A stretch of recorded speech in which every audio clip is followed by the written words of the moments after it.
Hello everyone, this is Okane. I'm gonna show you a trade. This session isn't live, it's just an offline video of me showing a trade I took yesterday, so I thought it would be interesting for you to learn how I go about my analysis. So this is the Euro USD. Let's start with the hourly time frame, and you can see the trend is going down, right? Because you have the lower highs, right? So the first step is to see, if you look back further, you see price is making higher lows, right? You can check with the stochastic, you see it gets oversold at higher positions, and you get your lows higher. These are the lows. When price comes down and bounces back, it's the low, and when price goes up, bounces back down, it's a high. So it was in an uptrend, it was above the two EMAs, the 200 EMA and the 50 moving average. And you can insert them here, indicators, trends, moving average, and you can select exponential 200 and then you add another one and you choose 50 here. So that's that. And the trend broke here. As you can see, price eventually broke below the two EMAs and the support here, and again it went on making lower highs. So here the highs were higher, now the high is lower than the previous ones, and you can see the stochastic down here. You see the high was overbought, and then now it's overbought here, lower. So price was going down, and finally it broke, and the support became resistance here. And then I would go to lower time frames. You scroll back down. So I placed this line here, as you can see, this dashed line here. I drew this here. Let me show you here why I drew it there. First you see the support here. Let me zoom in. So you have some support here and resistance, support resistance on the 4-hour time frame. Because there's more volume and more price action on the higher time frames, it's better to adjust, to first draw your line on the higher time frames, and then you can adjust it on the lower time frames. So you can see the price, the candle wick, it was pushed down, here it was pushed down, here it was pushed up, so it became support, and here it was support again. And here's the trade I took. We'll get back to it soon. Here it was also support. It was support here, support and resistance. You can keep going back and checking just to make sure how well your line matches the support resistance areas. So then I went back to the lower time frames. The 15-minute chart, and I saw that price was going up, right? The first thing you observe is that price has broken this line that I drew before, so it became resistance now, and it oscillated here. It made a low, then got up again, and then made another low, got up again, and tested the resistance, and it couldn't break. But this time it got lower, much lower than these two previous, even three previous supports. So it got lower, which means that price is still trending down, and it gets oversold even at a lower position. And that made an indication that, okay, if this time it touches here, it's basically the kiss goodbye to the resistance line, and it's gonna go back and make an even lower low. And so price was coming up, and as I was watching and waiting, so I was expecting a lower high than the previous ones. As you can see, it did. When the candle closed here, this low is actually lower than the one before, and it was overbought on the 15-minute time frame. But it wasn't at the moment. At the moment I was watching, price was about here. It was climbing, so I was expecting it to touch. So let's go back to the 5-minute time frame. I'm going to show you something else. Now here you can see that the line is just perfect. Look at the candles here. It's just perfect. It touches the candle wicks here, it touches this candle ends here, and here, and here. Then you can go back and you can see here was where price previously broke and continued up above the EMA. So this is a perfect line we have drawn here by hand. And also, as price was climbing, I could also see the moving average 50 intercepting my line. So I was expecting price to come up and touch this exact position. And that's exactly what happened. And again, it was overbought. So trend was going down, we had the EMA touch, we have the perfect resistance line. Oscillators were overbought at several positions, not quite on the M30, but since we're doing low, it's enough. We have enough confirmations. We have 2-3 time frames saying the prices are overbought. And then you want to move down to the 1 minute time frame as well, so you can confirm when it really touches your line, or at least see how close you are to it.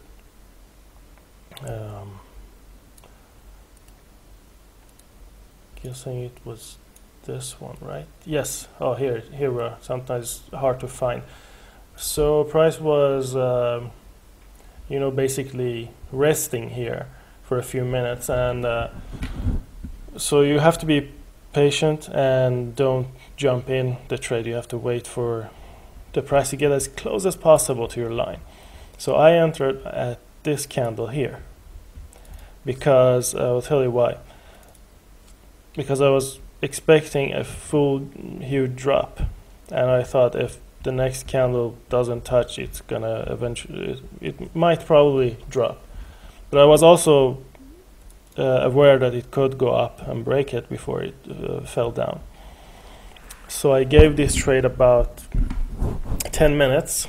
It was a 10-minute expiry.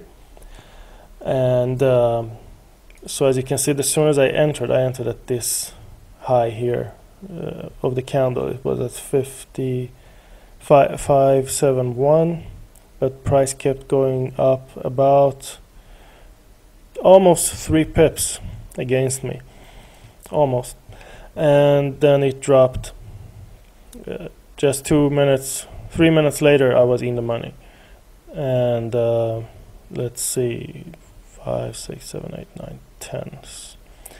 The trade closed at 40. That's this candle here. So the trade closed on this candle. When you place these arrows and the X's on the higher time frames, they don't match the lower time frames. So you see, if I move this and then I go to the 5-minute time frame, it's going to be totally off. So you have to readjust them depending on where you go. That's why they are not at the right place. So regardless, the trade started at this candle. It ended on exactly this candle. So let's go back to the 5-minute time frame. And yeah, this candle was the touch.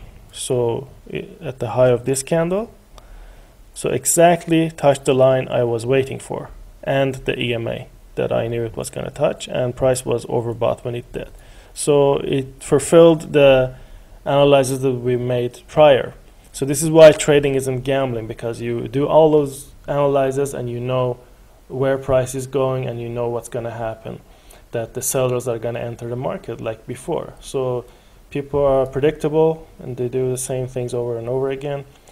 And let me tell you something else. Would I have taken the trade if price had gotten support here and back up? I would have probably not taken it, because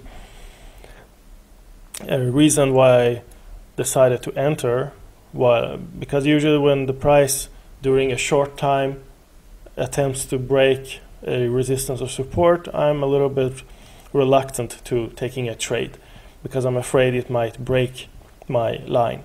But in this case, as I saw that the price had tried several times, it failed, but also it made an even lower low than before. Okay, it made a lower low, so this support was broken.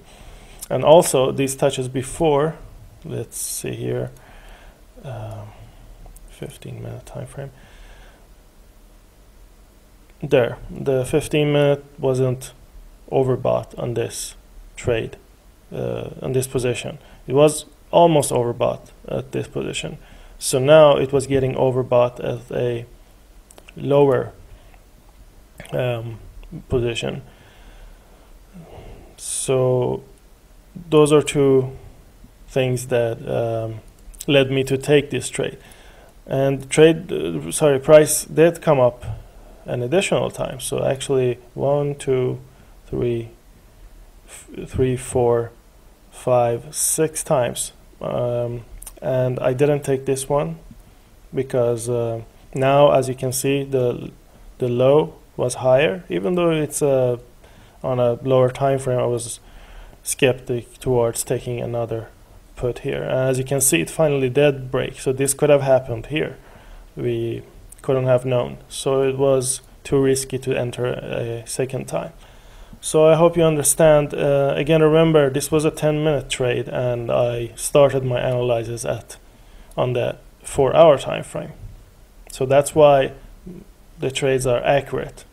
That's why my entries are so accurate. And immediately you start with being in the money. And so if you want to have an edge when you trade binary options, you need to have the most accurate lines and positions as possible and get the best entry.